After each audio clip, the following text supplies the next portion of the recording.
বেঞ্চের রহস্য। সন্ধ্যার আলো ধীরে ধীরে শহরের ওপর নেমে আসছে। নাহিদার সেই মেয়েটা এখন তারা প্রায় দেখা করে সেই পুরনো বেঞ্চে। ওরা গল্প করে, হাসে, পুরনো কাগজগুলো মনে করে। কিন্তু একটা প্রশ্ন সব সময় নাহিদের মাথায় ঘোরে। সে একদিন জিজ্ঞেস করে, তুমি প্রথম দিন ওই ব্যাগটা সেখানে রাখলে কেন? মেয়েটা একটু চুপ করে থাকে, তারপর ধীরে ধীরে বলে, কারণ সেই দিন আমি খুব একা ছিলাম। বাতাস একটু থেমে যায়। মেয়েটা বেঞ্চের দিকে তাকিয়ে বলে, আমি নতুন এই শহরে এসেছিলাম। নতুন স্কুল, নতুন মানুষ, কেউ আমাকে চিনত না। লাঞ্চ টাইমে সবাই বন্ধুদের সাথে খেত, আমি একা বসে থাকতাম। নাহিদ চুপচাপ শুনতে থাকে। মেয়েটা আবার বলে, তাই আমি ভাবলাম, যদি কেউ অচেনা মানুষ আমার জন্য একটু কিছু করে, তাহলে হয়তো পৃথিবীটা এত খারাপ না। মানুষ হালকা হাসে, আর সেই মানুষটা আমি ছিলাম।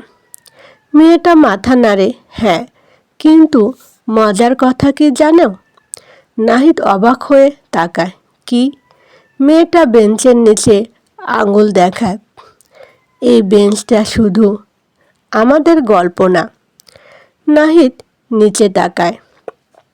বেঞ্চের কাঠের নিচে ছোট ছোট অনেক লেখা, পুরনো তারিখ, কিছু নাম, কিছু ছোট বাক্য। একটাই লেখা, 1998, এখানে আমার প্রথম বন্ধু হয়েছিল।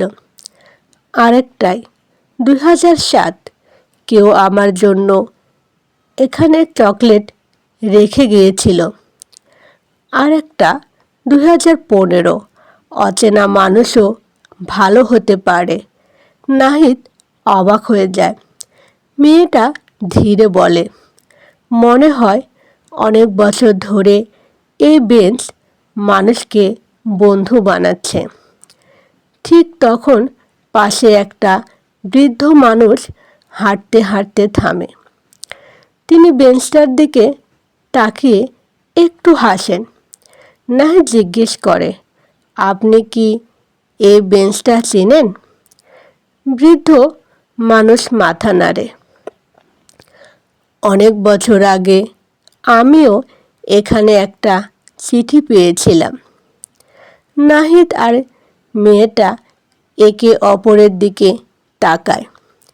বৃদ্ধ মানুষ হাঁটতে হাঁটতে দূরে চলে যায়। বেঞ্চটা আবার নীরব হয়ে যায়। নাহিদ ধীরে বলে, তাহলে এই বেঞ্চটা আসলে একটা জায়গা না। মেয়েটা হাসে, হয়তো এটা একটা গল্প। হালকা বাতাসে গাছের পাতা নড়ে। বেঞ্চটার ওপর সূর্যের শেষ আলো পড়ে।